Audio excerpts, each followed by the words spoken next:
You ever feel like you're just in a simulation, in a game? You know, kind of like I used to play Sim City, so where you would control everything, you would build infrastructure, and then build buildings, pipes, railroads, roads, all that stuff. And then they went further, and there was a game called Sims, The Sims, to where you could actually get inside the house and furnish it for people, and, you know, they'd be happy, not happy, and just, you know, kind of running their lives like a big simulation. Sims, Sim City. You ever think that maybe we're in a big simulation? Maybe we're somebody's ant farm? I went to school today. Well, I didn't go to school today. It's been a long time since I've gone to school. Well, every day is school. I'm just not formalized. But I took my daughter to school today, and, you know, every day it seems like it wasn't the same time today, but today, you know, there's our bike rider, you know, a guy that used to work at the high school. He's retired, and he's always riding his bike, and at the same spot every day, there he is. And I think, she says, we're in a loop. I'm like, yeah, we're in a loop, like Groundhog Day. It's just an interesting thought, because in a way we are in a simulation. If we're really not, we kind of are. We've got all these structures in place, all of these, you know, puppeteers pulling the strings, Geppettos everywhere, Pinocchio's in power. This makes you wonder. Current events. We've got the Strategic Petroleum Reserve. That's the solution to keeping gas prices down. We're going to release oil from or gas. I don't even know what form it's in, if it's in oil or if it's refined. I don't know. First of all, there's not enough refining going on. This is a bigger story. All right, so Strategic Petroleum Reserve is going to be the solution to keep fuel down, and then when the price goes down, we'll refill it. We'll build those supplies back up when the price gets lower, around $67, $72 is kind of what I heard from the White House top economic advisor, energy advisor, whatever he is. Doesn't really matter. At this point, what difference does it make? Hillary Clinton. So that's the plan. That's, you know, borrowing from the Strategic Petroleum Reserve, thinking that, oh, we'll just buy back cheaper, build back better. We'll be able to do that. Well, what happens if you use it up, you can't refill it at the price that you think you're going to refill it, and then you have a natural disaster that requires release of these strategic reserves, and you can't do it? Interesting. You're kind of in a pickle. And the idea that, hey, you're waiting to buy it back at a certain price, why does it matter when you can just print money, when you can just create money out of nothing to go get the oil that you need? Or even better, maybe you can incentivize the companies in this country to produce all of that oil within our borders, so that we are economically independent and we're not worried about what the Saudis do and what OPEC does and what Russia does. Who cares? Who cares? But see, in order to get into a greater conflict, you have to have dependencies. You have to make sure that, well, it's because of Russia and Ukraine that we've got this energy problem. It's because OPEC, you know, is cutting production. All these excuses. See, when you're energy independent, it doesn't matter what those people do.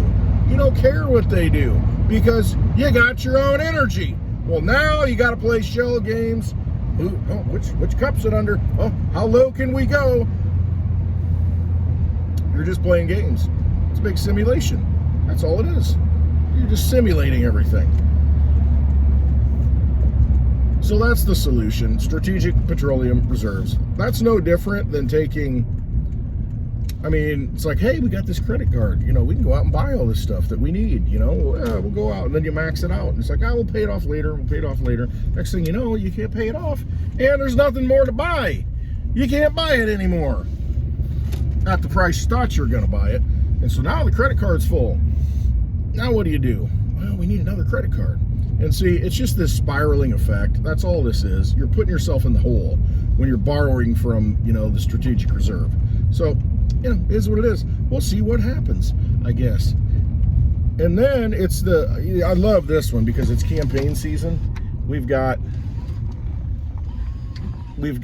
all these politicians running and saying, especially here in Illinois, you know, this is the big thing. You know, we've got 2 Democratic senators, And all they do is, I'm running for re-election because I want to stop big oil from all their profits. You know, they made too many profits, and we need to tax them and make them pay their fair share because they've been making record profits, and we need to create jobs, and we need affordable health care. And those are the topics. Oh, and of course, abortion. We got to throw that one issue voter out there. You know, if you're voting for abortion, you know, that's the other thing. I mean, you've got one issue voting. Hey, just because the world's falling apart, borders wide open, crimes at record rates, inflation sky high, but this guy's pro-abortion, so I'm going to vote for him. I mean, one single issue voter. Do you really think there's going to be a nationwide abortion bill that goes extreme one way or the other? You're not going to get it to where it's like abortion's banned 100%.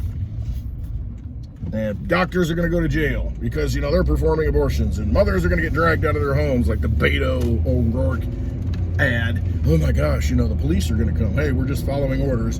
We got to drag you out of your house because you had an abortion. You got to know you got a good family now, but, you know, you had an abortion in the past. We're going to have to take you in, have you examined. And I mean, give me a break. You know, both sides are so extreme. So one side says that they're going to take away all your rights. They're going to make sure you don't have a right to choose. You're going to go to jail. Your doctor's going to go to jail. And then on the other side, you know, it's like, oh, no, all the babies, you know, 100%, you know, can't have any kind of abortion, you know, even if, you know, it's in the endangerment of the mother. I mean, and then, I shouldn't say that's the other side, but the other side is, hey, we need 100% abortions up to the, you know, birth, before the head comes out. And then, you know what? If they're 15, you don't like them, and you kind of regret your decision of having that child, you should be able to abort them, you know, up to the age of 18.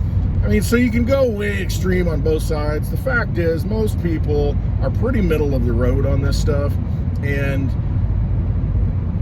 I mean, we can come to a compromise. It's just all we see is it's either this or it's this.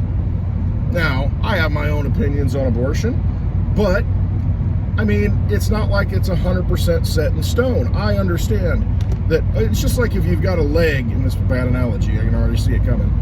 You got a leg, you got in a car accident, you're stuck, you can't get out. If you don't cut that leg off, you're going to die. Make a decision.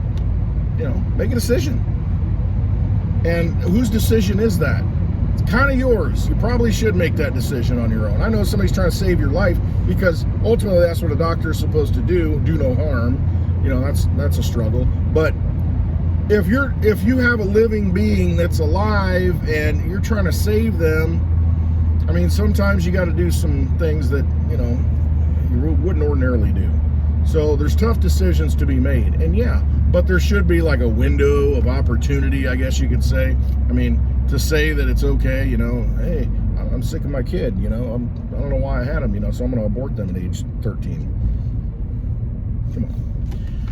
So anyway, I don't even want to go down that path, but, you know, to think that that's the only thing that you vote on and that's the only single topic that matters, the fact is you're never going to get 100% consensus on one side or the other. It's always going to be somewhere in the middle. So these scare tactics, there's fear tactics of, if you vote for this person, this is going to happen. It ain't going to happen. And then because okay, here's a good example. Because you've got President Biden right now saying, if Democrats get reelected, we're going to codify Roe v. Wade. Why don't you do it now? You got the Senate, you got the House. This thing's jacked. You have the Senate, you have the House, you've got the White House. You can pass anything you want, and they've done that with no votes from the other side. They've passed legislation like that. In fact, I think everything they've passed, it's been that way, right down party lines. So why now do you have to wait until after the election when you've got full control? Why not pass it right now? Because they can't pass it right now. Because they know if you go on the record before an election, people are going to vote you out because they're not extremists. So anyway, I mean, it's just all, again, it's a big simulation. It's all a fraud. It's all just to get you fired up. None of this is real. I mean, it's just we need to perpetuate the game. And that's really what it is. So stick more quarters in the slot, whatever it is, more game credits. You have to continue the game. So they want to make sure that the game continues. It's both sides of the aisle. I see very few candidates who are for upsetting the apple cart and saying, enough, turn the tables over, we're done, you den of viper money changers. Do you see anybody like that? Do you see any candidates doing that? Those are the candidates I'm looking for. Let's change this economic system, because this economic system is nothing but a fraud. I mean, it's all based on unsound money, debt-based money. And when you have that kind of thing, what happens? Well, you get $1 million grant to Boston University so they can participate in gain-of-function research on COVID. Let's add a spike protein to it. And now it's 4 or 5 times more effective at killing these lab rats, these mice. But we don't do gain of function, even though some of the grants came from Dr. Phony's, little agency, whatever it is, NAISD, I don't even know, whatever frickin' fake health institute that is. But you've got government money that's created out of nothing, and you give grants for projects like this, and they're innumerable. There are so many different projects, counting frog warts, toad warts, whatever. There's all these things that get grants. We've heard about them and how ridiculous it is, but it would not happen if we had sound money. If there were a limited supply of money that was not easy to come by, you would see people make better decisions. If you only have so much money in your budget every month and you can't borrow anymore and you have what you have, I think you tend to make better decisions with that money. What are you going to do with it? Well, I need to eat. Well, I might need some heat. You're going to pick out the most important things in your life that need to occur. Government doesn't have to worry about that, because it's, hey, Ukraine, you need some more? Let me peel some off for you. Hang on. How much more you need? Come back to me next week. I'll give you a little taste this week and I'll give you some more next week. Every week there's more money going to Ukraine. And I just pick on Ukraine because that's like the thing of the day that they're just throwing money into. I see it all the time. Hey, we need more money to go to Ukraine. We need some more money. We need some more money. Where's this money going? Where is it going? But the fact that you can just create the money out of nothing allows you to do these things. Allows you to, some of it might get lost, and, maybe the son of a president might make some money through an energy company, on some of this money. I don't know. Might happen. Just part of the waste. There's always a little bit of waste in the business. Yeah. You run a bar, there's always going to be a little bit of waste because there's always theft. People are always robbing you. People are always taking cash. It's a cash business, and a lot of people are taking money, doesn't show up. Over pouring drinks, whatever it is. See, all about favors. Sounds like they're harvesting the corn back. Oh, yeah. I don't know if you can see it. I got a combine back there somewhere pulling the corn out. But, you probably can't. I'm in the way. My wide body's in the way. But if you have a system of unsound money, this is what happens. You can create money at will. You can throw it at whatever you want. And so now you know why these people want to be in power. So they get a job that's, I don't even know what Congress pays. They voted themselves a raise. Maybe it's like $160,000, $70,000 a year by now. Which is a lot of money. The way they're inflating it away, it's not going to be. But for a job like that, why would they spend millions of dollars trying to get a job like that? It's the power. It's the ability to control the money. It's the ability to do favors and extra pour those drinks and, hand them out to your buddies and, give little goodies with everything that you pass. Got a guy like Joe Manchin, he's like, hey, I'm going to swing voter. I don't know if this legislation's going to pass. Next thing you know, you're on Manchin's boat talking about what goodies they're going to bring to West Virginia or what goodies he's going to get for his pet project. That's how it works. That's what they want. Because there's unlimited money and they can throw it at whatever they want. Think of the billions that they can just, grift off of not even the U.S. taxpayer. And I don't even want to say that because there's not enough taxes to ever cover what they spend. So why are we taxed when they can just create the money out of nothing? Oh, good question. Do we really need to be taxed if they can just create money? Or is it just to keep us in line and keep us busy in this big simulation? Those are the game credits that we need to keep putting back into the system to keep it going, so that, we keep playing the game and don't see that we can get out of the game. Well, you can get out of the game. And right now, there's a Litecoin summit. Well, not right now, but in a couple of days, there's a Litecoin summit going on in Las Vegas. I'm not going this year. I'm not a big fan of Las Vegas. I went to the first two. This is the third one, because we had the pandemic interruption. But there's, that's, if you want to meet like-minded people and a lot of people who are into cryptocurrency, who understand what freedom is, the Litecoin community is that community. They understand what sound money is. They understand what being sovereign is and having ownership of your money. And I don't care what the price is, it doesn't matter. You've got people that have a long-term vision who understand sound money and understand that you need sound money for the digital age, not just gold and silver for the old age, that we've always lived in. No, the digital age requires sound money too, because you're going to be transacting digitally for everything that you do. Your car is going to have a wallet in it, and your car is going to go to the gas station. First of all, it's going to tell you where the best gas, if you're traveling, hey, you want to stop at this gas station, it's got the best price, closest, based on the fuel economy, how much you're going to use to get there. You'll get there, boom, it'll pay for it. Don't even need to, get out, put it in, done, pays for it, down the road you go. Don't even have to take a card out. Don't even have to swipe it. It's just all going to be digital that way, to where everything just pays for itself. So you need a digital system that transacts in real time.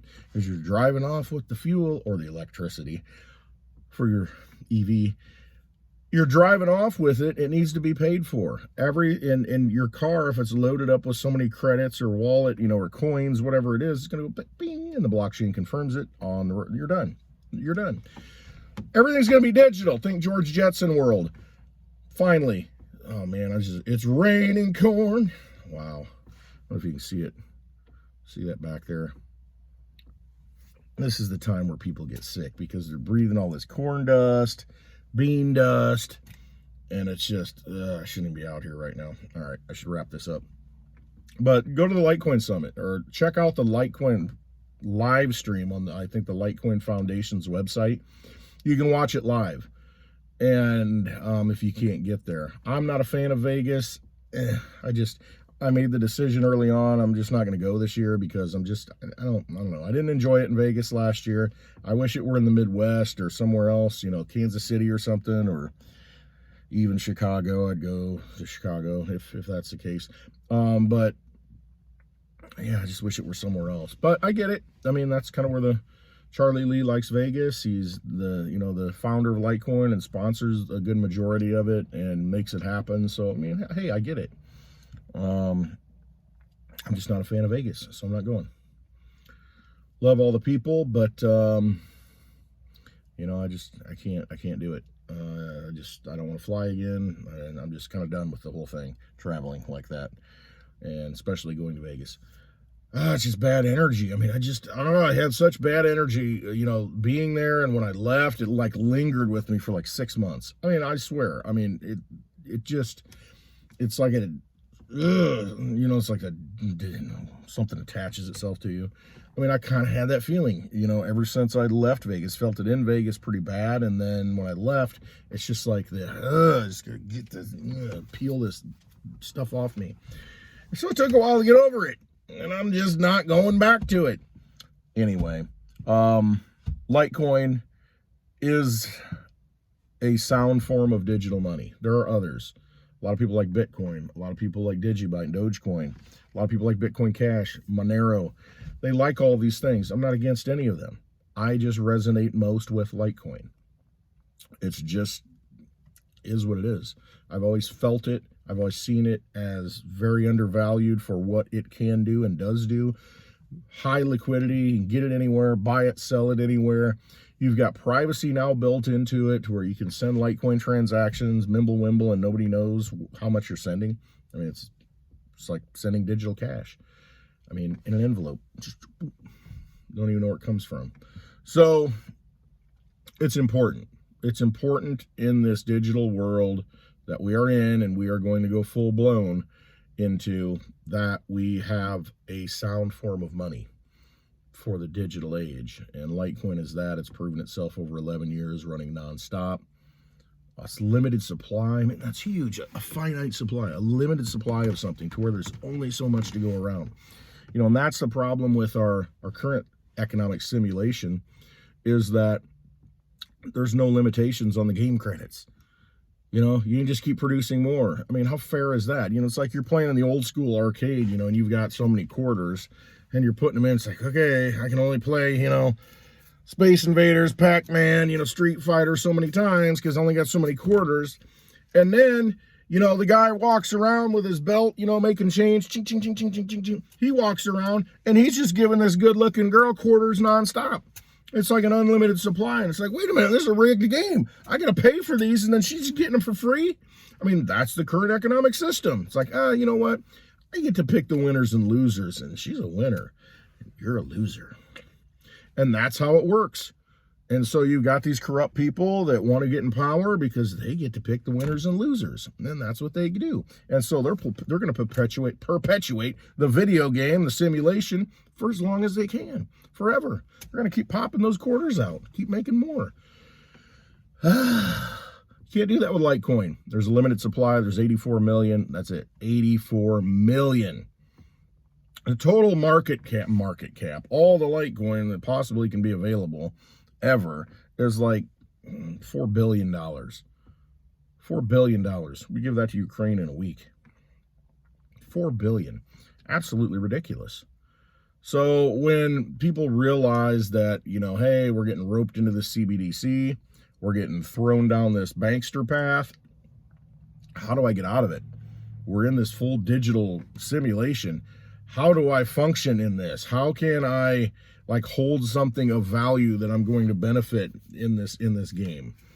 I need some like digital silver. Well, that's what Litecoin is. So now is the time to look into Litecoin being at, I don't know, $50, $51 for a Litecoin. Realize where we're at. Realize we're going digital. And do your research on what is the best form of digital money out there. I've come to the conclusion it's Litecoin. I like DigiByte too. It's a technological coin, but it's got 21 billion instead of, you know, Bitcoin's 21 million, so 1,000 times more. Is that right? I don't know.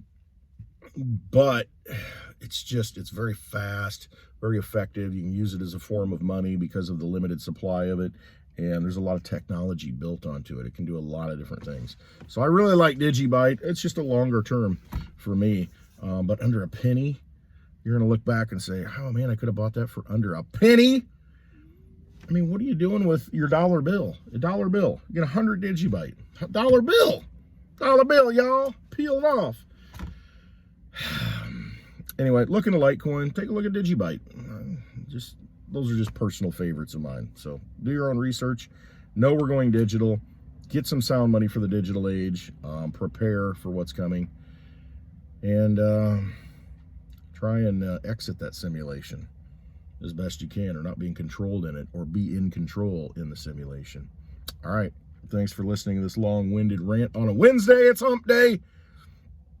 Check out the Litecoin Foundation website so you can see the live stream of the Litecoin Summit, which starts, I think, Friday and goes into Saturday. It's just a lot of good information. There really is. A lot of good speakers. All right. Love y'all. More than anything, trust yourselves. Got to trust yourself. Got to look inside yourself and know the truth, because that truth is in there. It's in there. And you have those moments of, oh, I knew that was going to happen. You know, those moments to where I should have done that. I didn't do that. When you feel like you need to do it and your gut tells you to do it, just do it. Trust yourself. Trust yourself. All right. Hit that thumbs up if you want to. I appreciate it. Helps more people see this. If there's something valuable in it that you found that maybe helped you, maybe it'll help somebody else, hit the thumbs up, subscribe, and hit that notification bell. You'll get that every time I drop a video out here. And share it with somebody if you think it might spark something in them. All right. Love you all. Trust yourselves and have a wonderful Wednesday.